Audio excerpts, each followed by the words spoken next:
Top 5 TV twist, top 5 TV twist, top 5 TV twist. So instead of trying to say that 5 times fast, just tune in for the answer next on PopCon.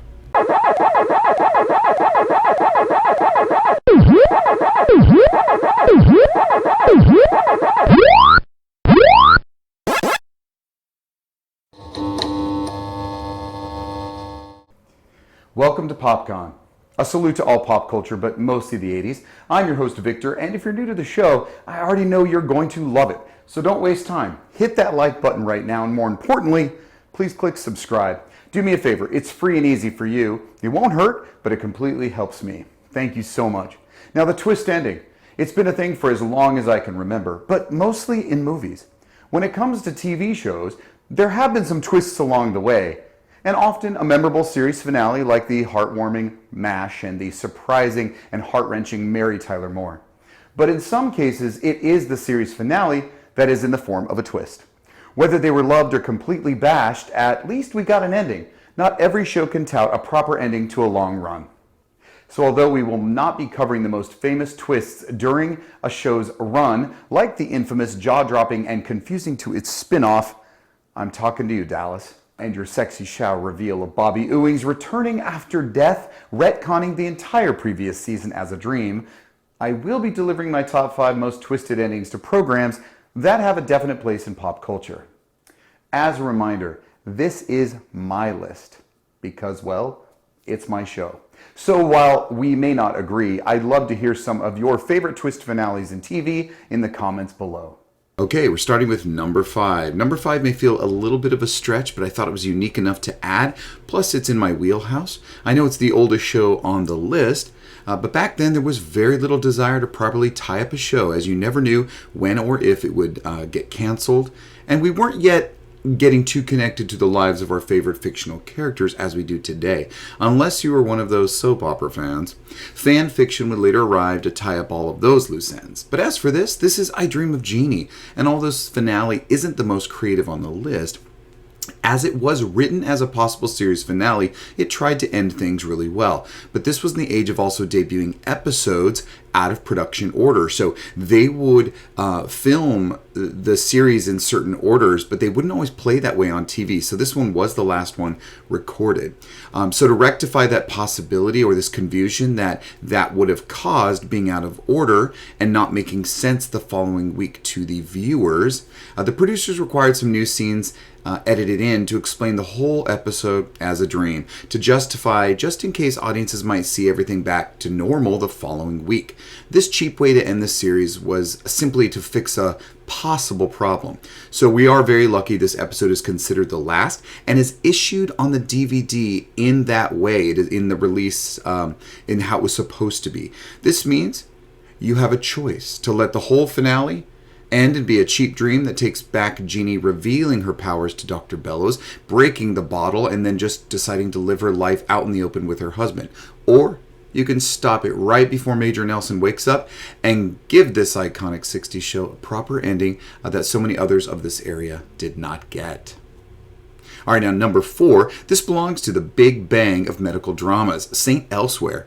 For a show titled as ambiguously as Elsewhere, it certainly bore the careers of about a dozen well-known celebrities. Kicked off the stardom, and it is a real treasure in the lives of some of our famous and favorite stars.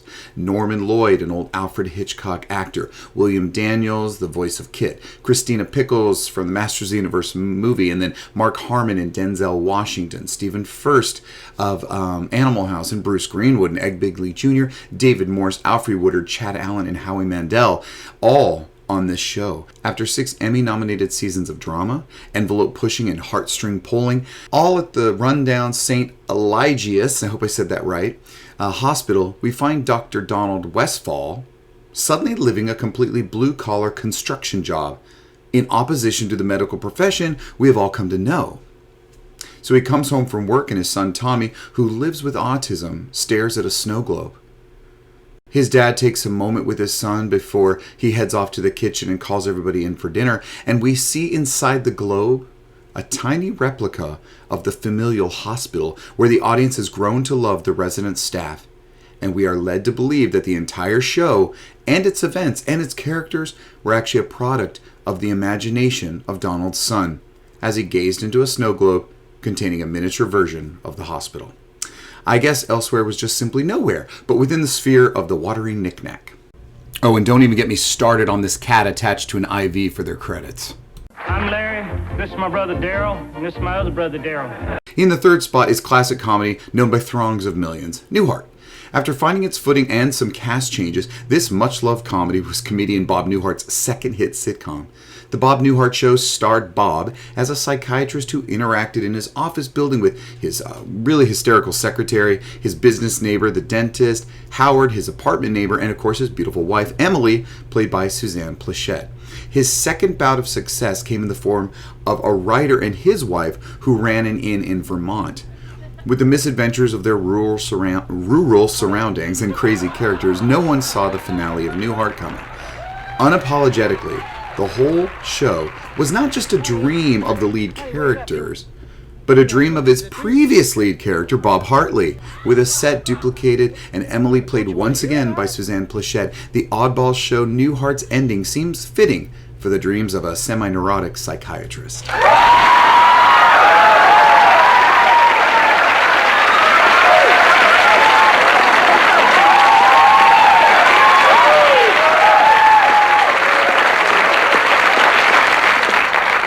All right, Bob. What is it? Well, I was an innkeeper in this crazy little town in Vermont. I'm happy for you. Good night. Nothing made sense in this place. I mean, the maid was an heiress. Her husband talked in alliteration. The handyman kept missing the point of things. And then there were these 3 woodsmen, but only one of them talked. That settles it. No more Japanese food before you go to bed.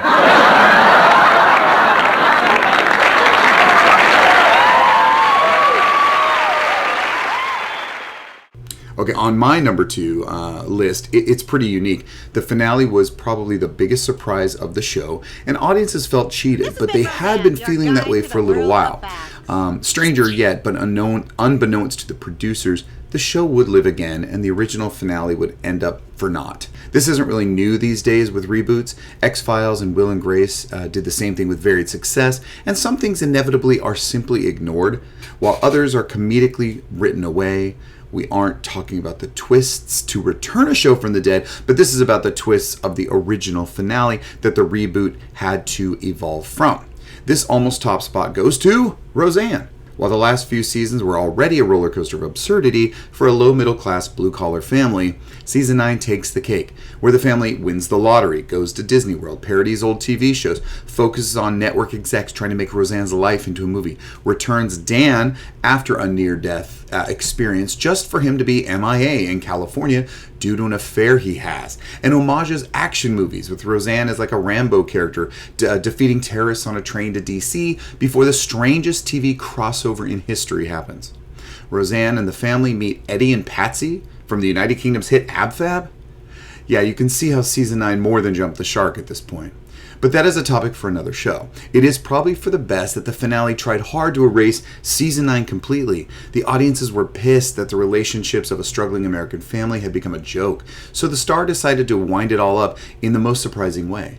Not a dream, but the musings of our lead character herself. She had been spending the whole of season 9 writing a book of her life.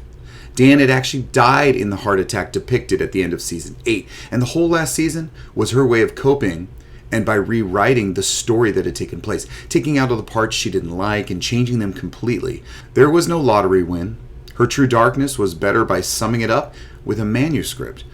Now perhaps the last laugh, the one you hear in that final second as the credits roll, was trying to say, the joke's on you. Fade to black. Now, have you subscribed? This is good stuff, so pound that button and like and share it too. You have no idea what it means to me.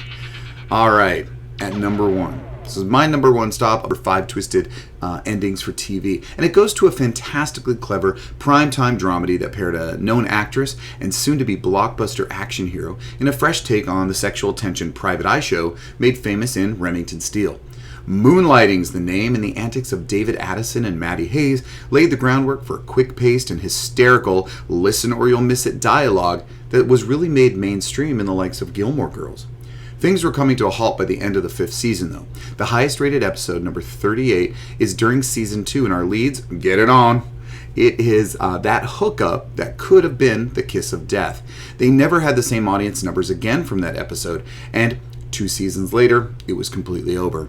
It is even known as the David and Maddie syndrome in Hollywood. You know, when those 2 characters that have been like teasing it for a long time finally do the deed? No pressure. We go over to your house, we take off all our clothes, we get a couple cans of 90-weight motor oil, we rub it all over ourselves, we see what we feel like doing. Doesn't have to be 90-weight. But if you wait too long to explore that sexual tension, the audience doesn't believe you anymore, and they don't even freaking care. So this was a good point to do it, for sure. But could it have also killed it? Who knows? Perhaps it was Bruce Willis's rising fame and Sybil Shepherd's pride. The tension between the two off-camera was a bit worse, but they played it well in the outlandish comedy adventure series until the end, most likely during Sybil having to phone in her scenes literally while pregnant, leaving David no sparring partner for the show. That, when he returned from the die-hard blockbuster as it was, and she returned from maternity, it had lost its must-see TV status. But getting back to that last episode, this is why it is my top spot. The last episode takes the viewer on a wild ride, and because it's not like any before or after it, it remains one of the wackiest and most creative endings in TV history. As usual, Blue Moon Detective Agency is on the case that involves love triangles and everyone's significant others, or who they were having affairs with. Played out like a Broadway comedic farce, everyone is following the other to prove one another cheating or they aren't cheating. After the wedding of 2 supporting characters, David comes back to the office to find an executive from the television network removing all the furniture and items from the office. The executive tells David and Maddie that they've been canceled and that the props and sets have to be returned. Maddie and David desperately try to save the show, but come up empty. This is like the most literal breaking of the fourth wall experience anyone has ever tried or succeeded. Their life, the show, being deconstructed around them as sets are being carried off. These 2 characters, in the last 10 minutes, are just insane. David demands to know what's going on, and a man in a suit tells him he's from ABC and the show is canceled. Ending in those 10 minutes. David and Maddie scurry around the studio backlot until they find a powerful producer. They beg for his help, but he tells them the fact that they screwed up the David-Maddie romance is why they are getting canceled. But can you really blame the audience? Case of Poison Ivy's more fun than watching you 2 lately. Ah, what are you talking about? What about all the laughs we had? Yeah. People don't want laughs, David. They want romance. Romance? And romance is a very fragile thing. Once it's over, it's over. And I'm afraid for you too, it's over. They eventually find a preacher, thinking that a quickie marriage would solve it and keep the show going. But the preacher ultimately refuses, and end scene. That was it. The end. You know, David, after all these years, all we've been through together, the ups, the downs, the ins, the outs, I just want you to know, I can't imagine not seeing you tomorrow. By the way, if you have never seen Moonlighting, put it on your watch list. From its memorable moving theme song to the incredible frustration of the leads in their dialogue and the constant acknowledging of the audience. I am not sure they solved any actual cases on the show. This hit was about the on-screen chemistry of 2 brilliant personalities, but was crushed by its own weight. A one-of-a-kind, self-aware, classic pop culture icon. If I inspired you to discover some other shows to binge, then I've done my job. Just remember, nostalgia's a bitch. Well, that'll do it for our show, and as you've seen, by now we are not the typical YouTube channel. Share this video and don't forget to subscribe for more. I swear you'll love them. Until next time.